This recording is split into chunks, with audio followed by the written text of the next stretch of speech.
Okay. So, let's do this. Akit ko lang yung aking mga paa. Kasi minsan pag Teka lang, Kati. Wala, gusto ko lang magsombrero. Kasi parang, wala lang, parang gusto ko lang magsombrero. Diba? Parang, okay. So, hello, my dear. Hello, hello, hello. Shake that thing. Body, shake that thing.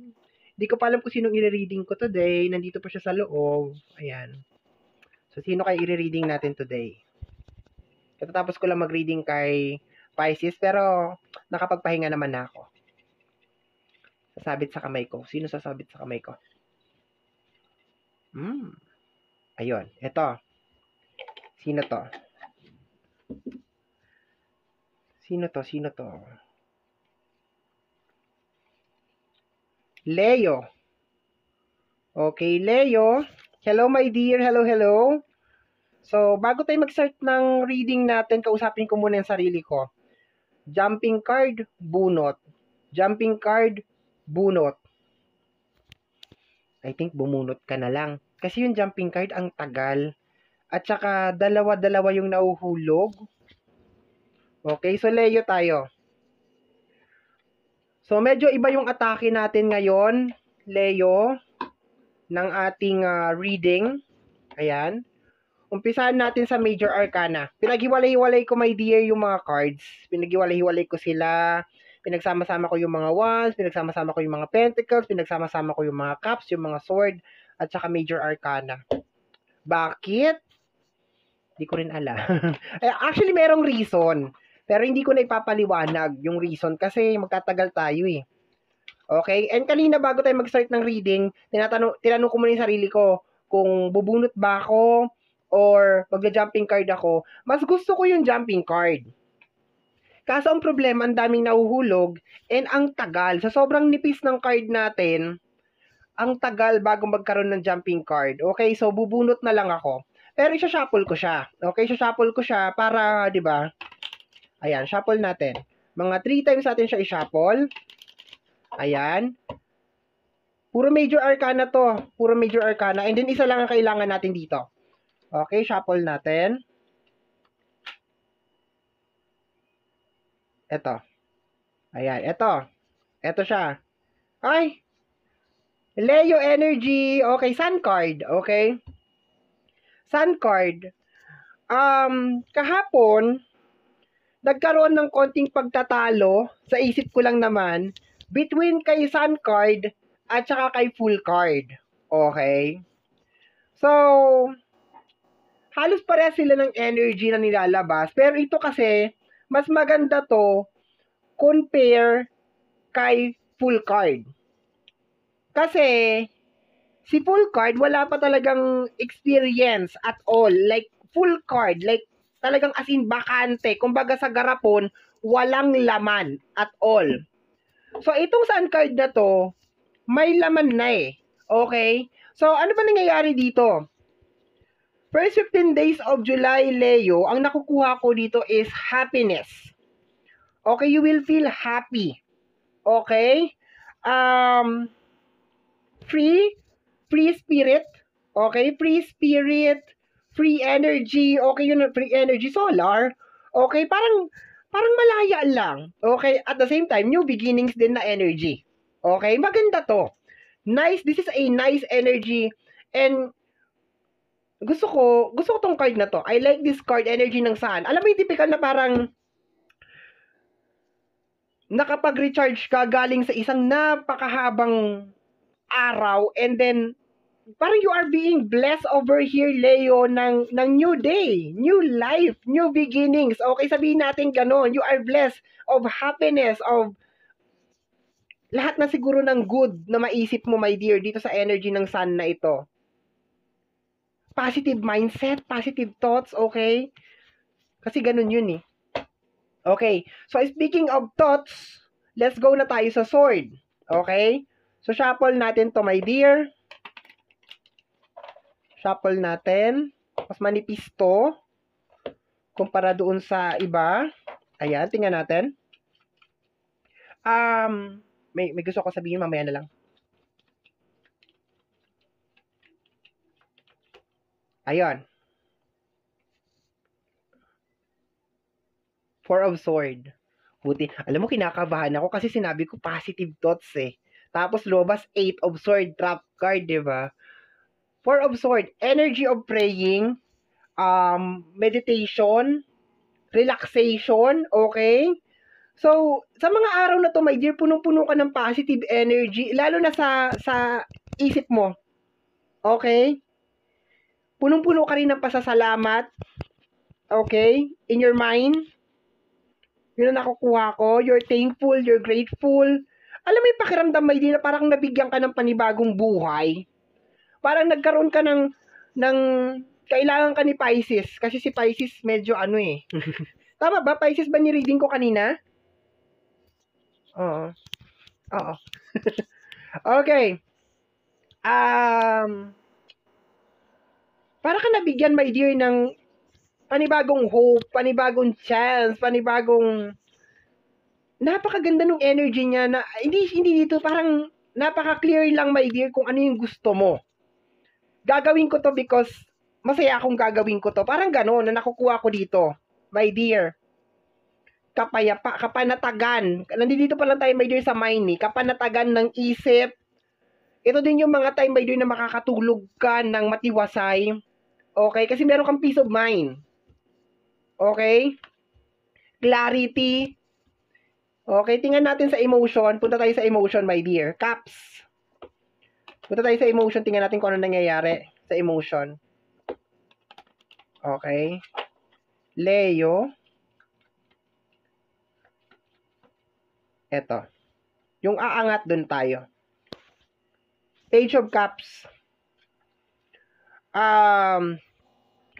Page of Cups, lahat ng page quiz may kinalaman sa energy ng learnings. Ito is specific sa energy ng emotion. So, sa mga oras na to, my dear, pagdating sa usapin ng emosyon, inaaral mo yung emosyon mo. Okay? Inaaral mo siya.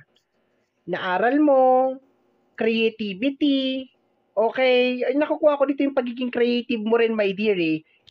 Yung pagiging napakaganda, my dear, kahit nasabihin mo na parang meron something pa rin sa emotion mo, parang may mga bagay ka pa rin na kailangan aralin sa emotion mo, pero super positive pa rin talaga yung nakukuha ko na energy over here. There's a tendency, my dear, na maging creative ka. There's a tendency ngayong first 15 days of July na makabuo ka ng mga something, mga bagay na imagine, parang may kinalaman sa vision, dreams, yung mga ganyan. And positive yung makikita mo, positive yung mabubuo mo, my dear. Okay. Punta tayo sa energy ng Pentacles, shuffle natin. Tingnan natin. Kasi ang mga page ko, my dear, kinonect ko na talaga siya sa studying. Kasi si Knight, yung mga Knight, or sabihin natin si Knight of Cups, okay? Kasi susunod dito is Knight of Cups. Si Knight of Cups, bago siya naging Knight of Cups, naging page muna siya. And sa area ng pagiging page, doon nangyayari yung parang nagdi-discover ka, you are discovering things, yung sa emotion mo, inaaral mo, creativity nandoon din, being creative, kaya nga meron siyang very powerful na damit dyan, yung napaka-unique design, kasi siya energy of creation siya like, ma-creative siya, very creative siya, yung kanyang emotion is punong-puno siya ng creation, marami siyang gustong gawin, marami siyang gustong i-express sa world, okay? So, tingnan natin yung Pentacles mo, my dear. Pentacles, let me see. Patingin po ako ng Pentacles, Leo. Eto. Queen of Pentacles, okay? So, si Queen of Pentacles is more on posibleng panibagong pagkakakitaan, panibagong source of income, okay? Parang panibagong flow, something like that.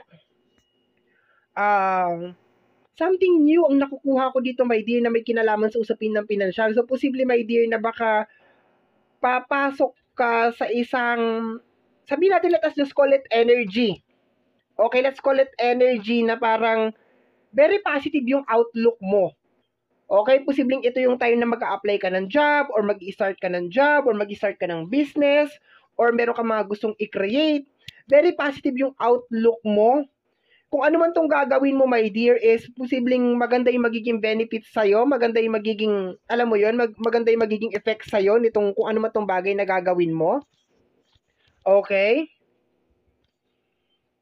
This is also energy ng pagiging, yung nanay na typical, yung mother na typical, yung Queen of Pentacles is more on a mother na parang very caring, very loving, okay? Posibleng kung ano tong gagawin mo is you dedicated it para sa mga taong minamahal mo, to your kids, to your wife, to your family, di ba? Yun na nakukuha ko dito kasi itong Queen of Pentacles na to is meron siyang like busilak na puso, okay? And normally din itong card na to is Queen of Pentacles, nagre-release din siya ng energy na parang minsan kakainin mo na lang ibibigay mo pa. Parang ganon, okay? Pero so far, kung titingnan natin yung kabuuan na energy over here, you will be starting something, okay? Magigising ka or papasok ka, sabihin natin papasok ka, my dear, sa first 15 days of July na punong-puno ka ng positive na energy about something, sa isang bagay. Kung ano man yan, mag-start ka ng trabaho, mag-start ka ng business, mag-start ka ng project, kung ano man yan, punong-puno ka ng positive na energy. Punong-puno ng kapayapaan yung utak mo. Positibong energy yung na pumapasok dyan, okay? You are expressing yung pagiging creative mo. So, expected mo, my dear, na baka meron kang ginagawa tapos parang nakikita mo, paano kaya pag nilagyan ko ng ganito? Nilagyan ko ng ganito. Kumbaga sa, nakukuha ko dito na parang you will be trying to break something to create, hindi naman as in break, no, parang create something na parang medyo kakaiba. Yun na nakukuha ko, Leo. Parang kakaiba na parang unique. Nandoon yung energy mo and napaka-positibo mo dito, my dear, na mag-work to, gagana to, okay? So, tingnan natin yung energy ng wands, okay? Para mabuo na natin, makompleto na natin lahat to. Ganda naman yung energy, my dear. Ganda. Tingnan natin. Wands. Leo, tingnan natin. Okay, may nakita na akong ito. The Two of Wands, okay? So, kung makikita mo dyan, my dear, meron siyang dalawang wands. Actually, itong tao na to, is gusto niya magkaroon ng isa pang, papunta to sa Three of Wands eh.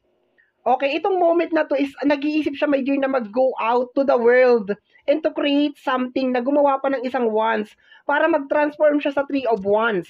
Okay? So, yun yung nangyayari sa iyo ngayon, my dear. So, nakuha ko na yung buong eksena dito. You will try your luck. And positibo ka, my dear, doon. Okay? Susubukan mo yung swerte mo, my dear, sa world. Kasi, you are ready to level up. You're ready to step out. You're ready to grow, to expand. Okay? You're ready to be spotlight, recognize. Yun ang nakukuha ko dito, my dear. Okay? You're ready to go out, to share your passion, to share kung ano man yung nasa iyo. Possibly for some of you, spiritual belief. Okay? Kasi nako-connect din to sa energy ng spiritual belief. Teaching. Okay? Teaching kung ano yung meron ka. Sharing it to others. And possibly converting it also into money para magkaroon ka rin ng pera, ng profit, okay? Working, skills, knowledge, okay? Definitely may pinag-aalayan ka nito. Kung bakit mo ito ginagawa, meron kang inspirasyon. Yun ang nakukuha ko dito, my dear. Possibly for some of you, yung pagiging caring, okay? Possibly may kinalaman sa pagiging pag-aalaga, yung ganun, okay? Mas angat yan sa'yo, my dear, ngayong first 15 days of July. Caring, loving, diyan ka mararecognize eh. Yung pagiging maalalahanin, maalagain, yun ang nakukuha ko dyan, my dear, na energy. Ganda, maganda siya. Kasi more on moving forward lang talaga siya, my dear, na energy. You are ready. Positibo yung outlook mo. Positibo yung energy mo. You're willing to share kung ano man yung meron ka, especially sa usapin ng creativity, skills, knowledge. Posibleng maging very passionate ka rin, my dear, sa mga bagay na gagawin mo, especially if you're connected sa energy ng arts. Makakabuo ka ng mga ibang mga arts, okay? Sa mga araw na to. Something nakakaiba. Something na ikaw lang. Kasi iba yung outlook mo, yung vision mo, my dear, sa mga araw na ito. Okay? Sa love, posibleng, di ba, you're ready to move on, move forward sa energy ng love. You already recover, yun nakukuha ko, just in case meron mga nangyari sa'yo, sa energy ng love. You're ready to love, you're ready to explore, you're ready to enter a new chapter of love. Okay? Mag-upload din ako. I will try my best, my dear, na mag-upload ng love reading. Okay? Separated dito. But so far, my dear Leo, ito ang iyong reading para sa first 15 days of July. Somehow, my dear, kung nagustuhan mo to, especially kung napadaan ka lang, don't forget to subscribe. Pakiclick, my dear, ang notification bell para ma-update ka sa aking mga upload. And napakalaking tulong po sa channel if mag-iiwan ka ng thumbs up, ng like, okay? Kung nagustuhan mo, my dear, mag-like ka. Diba? Ipakita mo yung support, mag-like ka. Kung hindi naman, diba? Okay lang. Diba? Okay lang. Pero kung nagustuhan mo, my dear, mag-like ka. Okay? And if you think meron pang nangangailangan nito, share mo. Mag-comment ka rin, my dear, kasi nababasa ko yan. Okay? Kung meron kang gustong sabihin, meron kang gustong i-express, meron kang gustong iparating sa akin, or meron ka lang ibang pananaw sa reading natin today. Okay? If you like the reading, nagustuhan mo ba yung reading, yung style natin, yung, di ba, meron ka bang ibang pagkakaintindi, interpretation sa bawat card, tama ba? Yung pagkaka-interpret ko, or meron pang ibang interpretation sa card, you can actually comment it below, babasahin ko yan. Okay? So, okay, closing na tayo. Mga my dear, sa mga hindi nakakakilala sa akin, once again, my name is RJ, mas kilala po bilang si Apo J. Tanggap ko na yan. Ako na si Apo J. Simula ngayon, ako na si Apo J. Okay? So, maraming salamat po sa pagsama sa akin hanggang sa dulo. Until next time. Bye-bye, my dear Leo.